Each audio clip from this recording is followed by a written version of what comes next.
Rússia e China têm demonstrado cada vez mais o seu interesse pela região do Ártico, o que tem preocupado o governo americano. Essas preocupações se intensificaram agora com o novo exercício militar conjunto entre China e Rússia na região. Vamos conferir o que um especialista nos contou sobre o assunto.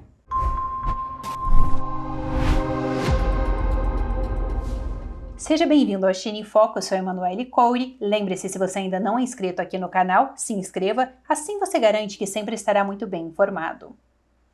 Nos últimos tempos, nós temos visto como China e Rússia têm tentado cada vez mais projetar poder na região do Ártico, o que, claro, tem preocupado o governo americano e também o governo canadense. E agora, há poucos dias, nós tivemos um novo exercício militar conjunto entre China e Rússia.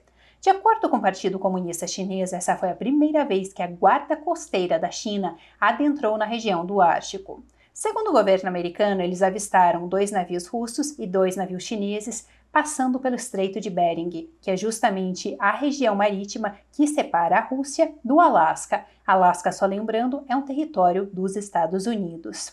Segundo a contra-almirante dos Estados Unidos, a Megan Dean, ela chegou a comentar que, na verdade, essa atividade de Rússia e China só demonstra o quanto essas nações estão interessadas na região do Ártico e como os Estados Unidos realmente precisam se precaver para mais atividades futuras. Só relembrando que essa não é a primeira vez que a gente tem exercícios militares conjuntos entre Rússia e China na região. Em julho deste ano, a gente também teve o avistamento de 2 aeronaves chinesas e 2 aeronaves russas entrando na zona de identificação do Alasca. Na época, os Estados Unidos e o Canadá chegaram a enviar caças para interceptar e alertar essas aeronaves de China e Rússia. O interessante é que isso aconteceu pouquíssimos dias depois de o Pentágono dos Estados Unidos ter liberado um relatório sobre como o governo americano e seus aliados poderiam aumentar a sua projeção de poder ali na região do Ártico.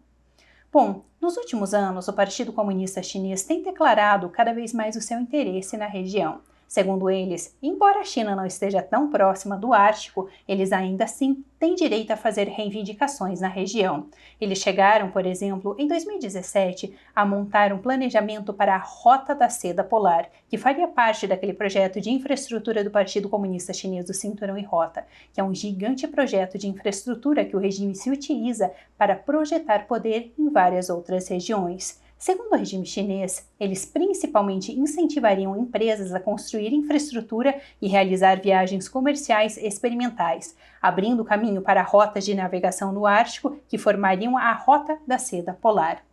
Só uma breve explicação, o Ártico tem realmente gerado cada vez mais interesse em várias nações. Isso porque a gente tem algumas regiões que estão degelando, abrindo várias rotas marítimas. Não somente para o comércio, mas também pode servir como rotas militares.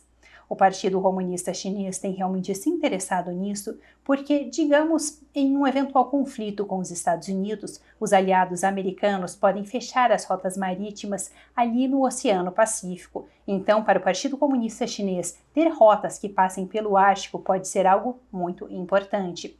Além disso, por conta do degelo de certas regiões, nós realmente temos uma possibilidade maior da exploração de vários minerais de petróleo e de gás natural, o que, claro, interessa várias regiões.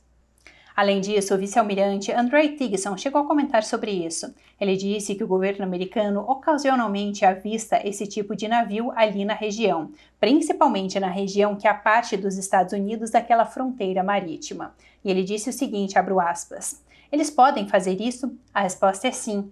Essas ainda são águas internacionais, mas fazem parte da nossa zona econômica exclusiva, então temos soberania ali. Ele comentou ainda que os Estados Unidos fazem questão de demonstrar para os seus adversários que eles estão ali e que eles estão cientes da sua presença na região. Bom, para entendermos um pouco melhor sobre como tudo isso pode afetar o governo americano e se isso realmente geraria um aumento de tensão entre esses países, eu vou trazer para vocês uma entrevista com Rick Fisher. Ele é um pesquisador sênior do Instituto International Assessment and Strategic Center. Vamos conferir. Rick Fisher, muito obrigado por estar conosco. É ótimo tê-lo de volta ao programa. Obrigado, Tiffany, por me receber de volta.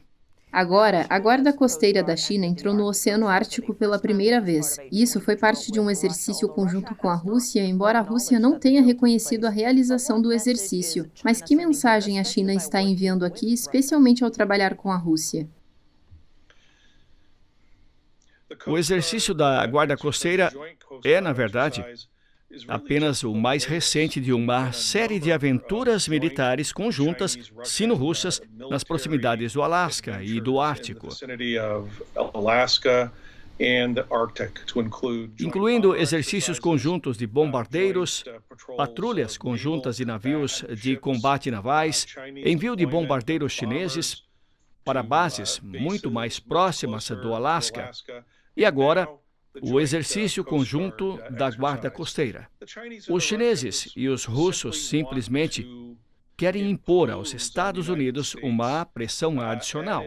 À medida que os Estados Unidos aumentam sua assistência em mobilizações no Nordeste da Ásia para ajudar o Japão, defender a Coreia do Sul, ajudar a defender Taiwan, a China e a Rússia têm a opção de, digamos, aumentar as tensões perto do Alasca.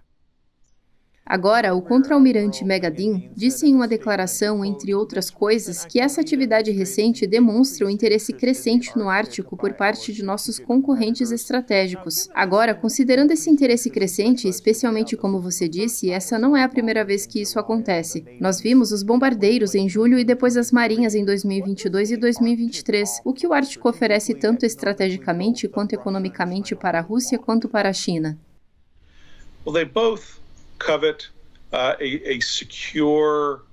Bem, ambos cobiçam uma rota logística estratégica, alternativa e segura que permita à Rússia enviar petróleo em grandes volumes e de forma muito mais barata para as cidades costeiras chinesas. E também que os chineses enviem suas exportações para a Rússia, incluindo as exportações militares, em uma rota que, pelo menos em sua maior parte, é segura. É claro que ter um navio passando pelo Alasca não é seguro, mas depois que eles passam pelo Alasca, eles estão bem seguros, porque será muito difícil para os aliados americanos operarem no Ártico tão perto das áreas do norte da Rússia. Rick Fisher, muito obrigado por seu tempo. Tiffany, obrigado. Isso é tudo por hoje no China em Foco. E lembre-se, se você gostou deste conteúdo, deixe aqui a sua curtida e o seu comentário. E também compartilhe este vídeo para que mais pessoas conheçam os nossos conteúdos. Muito obrigada por assistir e até uma próxima.